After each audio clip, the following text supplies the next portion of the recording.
Hello. In this video I'd like to explain how to import the new vehicle to Croatia and acquire Croatian number plates. Half a year ago I ordered my new motorcycle from China. 2 months ago it was delivered to the dealer in Slovenia, and 1 month ago it was finally delivered next to my place. I went through the whole process and finally acquired the Croatian number plates. And here I'd like to share my story and also give you a step-by-step guide how to achieve this. Let's start with the documents you need to start the process, and then go step by step by the actions you need to take. Speaking about the documents, first of all you need the original purchase contract. That's something that you signed with the dealer when you actually made the first down payment to deliver or to purchase the vehicle. Then you need all the possible other invoices that you've paid. And on the last one it should be the vehicle VIN number also mentioned. And then you need the vehicle delivery confirmation. That's something that the dealer will bring to you together with the vehicle. And the last one is this certificate of conformity that the vehicle is actually suitable for European market. Usually the brand, the manufacturer takes care of it while it allows the vehicles to be brought to Europe. So that's something that the dealer will also give you.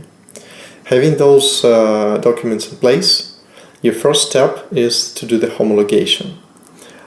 It's necessary to achieve to get the temporary number plates. It's necessary for the upcoming customs clearance, so that's a must. And to do that you need to go to the vehicle inspection station. In Croatia they called Tehnički pregled, and there are a lot of them, especially in the big cities. They usually start quite early, so you just take all the paperwork, bring the vehicle.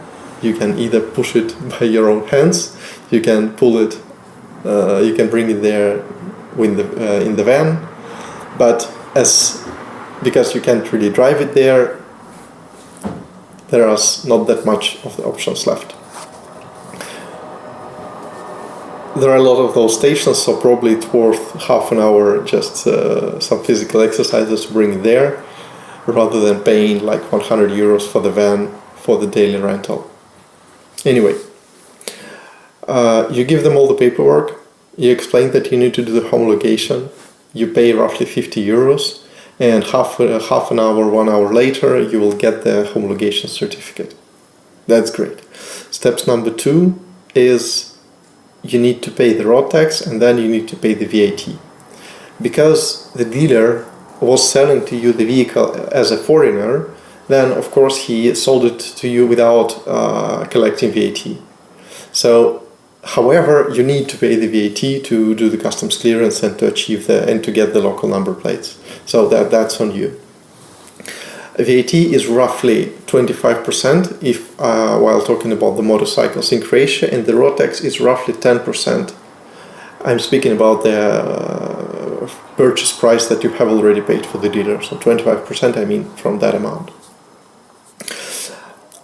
Next step is this VAT and road tax. So there is a website in Croatian, some sort of electronic services, and then there is a special form to pay the road tax. In order to be able to fill it in, you need whatever officially represented or officially approved confirmation methods, authorization method. The simplest one is M-token. So you go to whatever tax authorities, the nearest to you, where you live, then you show your ID. You fill in quite a straightforward form, and then they will issue you the M-token and send the authentication code in the email. This is how you will be able to log in at this government website, carina.gov.hr, carina.gov.hr, and there you fill in the form for the road tax. The thing is, after you fill the form and there is a comment field where you can briefly explain your case, that you've brought this vehicle, that you bought this vehicle from the foreign dealer, you need to import it, and then you need to pay the road tax. You explain this in Croatian, you fill in the form, and then ideally there should be a resolution next day or in few days. And in this resolution there will be an invoice to pay for the road tax. However, there will be no invoice for the VAT, for the NPS, and for that you would need to go to the customs office yourself in person. In my case, the officer just called me. It turned out that he doesn't really speak English, also Croatian only, so unless you have a good Croatian, it's good to have a friend who will be able to talk to the officer. And that's what I did. I just asked a friend to do the communication for me. So the road tax, that's a normal Croatian invoice, same as the invoice for gas, electricity, or mobile network, or your home internet. You can pay it using the CAX payment, or using air cash, or of course using just regular IBAN transfer. However, it has the QR code. The NPS, that's something that the officer will give you while you will visit the custom office in person. And this one doesn't have a QR code, so you can make a normal IBAN transfer, or there is a number of tricky ways to make a QR code out of the invoice without it, but I will take it out of scope of this video. So you make an IBAN transfer, you also pay the VAT, and then you need to go to the customs office again, show proof of payments, and then he will issue you the documents that you would need to have the vehicle registered on your name. There is a tricky detail. So the VAT, you need to pay it the same day as the invoice was actually generated. Because what happened in my case, I've paid the full amount, and then the officer told me that I need to pay like €4 extra, because the system calculated some sort of a fine because you missed the payment. And then I did it, and then I came to him next day, and he told me, yeah, that's fine, but I need to pay €1.50 more because there was another fine generated by the system. He was really sorry, because that's not really expected, and €5 on top of 2,000, that doesn't really make much sense. But unfortunately, this is how the system is working right now. So my advice would be to pay €10 more and to avoid just any extra hassle, because you don't want to spend 2 hours going to the customs office one more time when this could be avoided, right? So at this moment, with the paperwork from the customs office, you need to go to the vehicle inspection station again to actually finish the process. Another trick, since you have the homologation, and since you have the insurance, oh, by the way, insurance, I missed the insurance. So, since you have done the homologation, you can already do the insurance for the vehicle. It costs you 270 or 300 euros for a full year, and this allows you to get temporary number plates. It's really cheap, like I paid, I think, 3.5 euros for 2 weeks, and this will already allow you to drive temporarily. Officially, you can only drive to the vehicle inspection station and back, but no one really cares, so you can drive with these temporary number plates as usual. Well, you should not, but realistically, or in the real life, this is happening.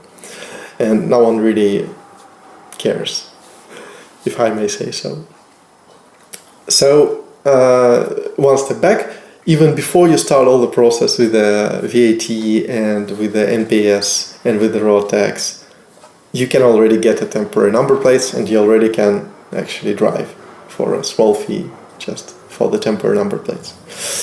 So again, now we're going back to our final step to register a vehicle in your name. Assuming that you already have the confirmation for the customs, you already have the insurance, you can actually go to the vehicle inspection station, give him all the documents, pay roughly 90 euros, wait 1 hour, and they will give you permanent number plates. The metal ones that you can assign, that you need to attach to your vehicle, And this is how you can already start riding. This is it.